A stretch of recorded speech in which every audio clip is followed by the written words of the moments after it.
I really didn't have anyone in my family that was a mentor.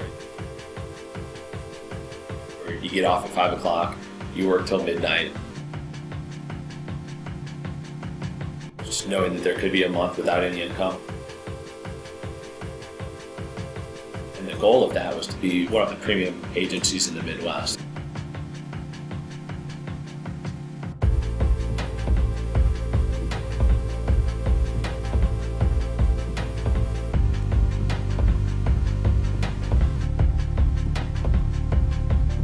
Stormfront Productions, we're a full-service online media agency.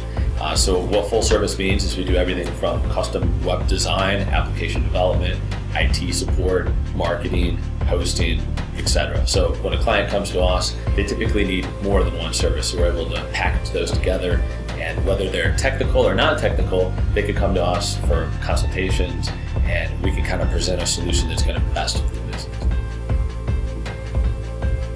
We'll really service, pretty much any industry, but in the past we've typically focused on healthcare, law. We do a lot of work for the government, and then also higher education as well. We've done quite a bit of work, and that's just kind of naturally fallen into that area. We do work all over the United States. We have a client in most major cities. We do a little bit of international work as well. Different ways. Primarily consulting. People come to us and they want to pay for our consultant services, so we just bill those out at an hourly rate. But we also do have recurring income from our hosting and our support contracts, which is nice too, that we have, so we know we can rely on that every month. And that's really where our focus is too, is to grow on that sector. Once we develop a product or design a product and launch it for the client, they typically need support. So we try to get them roped into a data delivery, hosting, and support package. We're different from our competition in a lot of ways, but what really sets us apart is the fact that we're a lot larger than other local companies.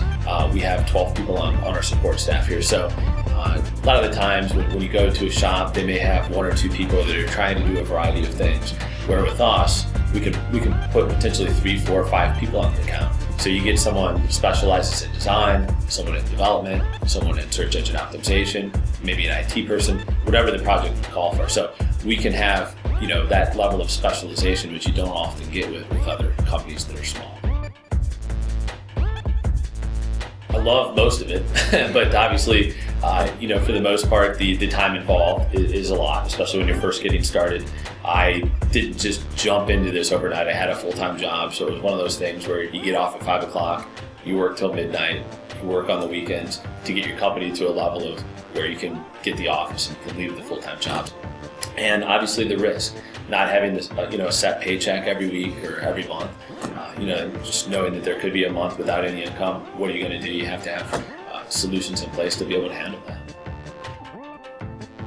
Working with a couple other companies in the past, I saw things that first of all, there were a lot of things that I liked about the companies, and there were things that I thought they did very well, but there were also things that I thought I could improve upon.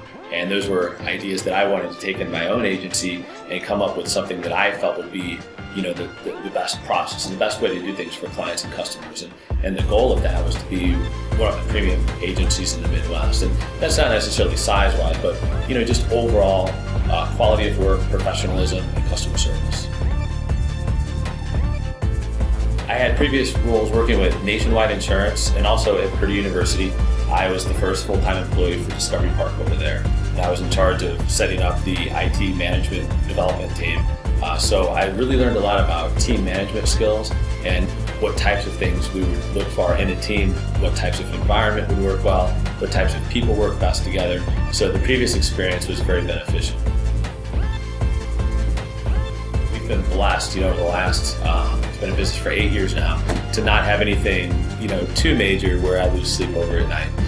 But obviously with any mistakes, we try to learn from those and grow to where we prevent them from happening a second time. As far as mentors, obviously there's a lot of people that I've listened to over the years, but I found a lot of research, just online, just forums, message boards, blogs, asking questions, meeting other entrepreneurs online. So whether they're, on the same level or whether I think of them as a mentor, it's been, very beneficial to have those tools available to us. The nature of the job isn't necessarily family friendly, but I try my best. The majority of days, I get to leave around 5:30, go home and spend time with the wife and daughter, which is good. So, but just the nature of the industry, unfortunately, it's 24/7. It's not banking hours. 100% definitely customer satisfaction. But we focus on customer satisfaction versus profits because we want to make sure to keep the customer happy. If the customer's happy, their business is going to come back to us with increased revenues, and they're also going to tell other businesses, or maybe they have parent businesses or spin-off businesses, and they're going to come back to us. If you focus on profit and you nickel and dime and things like that, the customer's not going to be happy, and it's probably going to be the end of the business relationship. And that's always a hard question because whenever I have a 5-year goal, it seems like we get there within the next couple of years. So I don't like to put a set number, or hey, we're going to have X amount of employees, we're going to have this number of square footage, but I do foresee us having alternate locations, whether those are brick and mortar or whether those are more virtualized offices, in addition to ideally a bigger client list and more employees in those locations as well. I'd like to expand out a little bit. Well, be patient. It's one of those things that I wanted to get to hear on day one. I want to get to the next step today. It's very important not to get discouraged or frustrated if you have a bad month or if you have a bad project.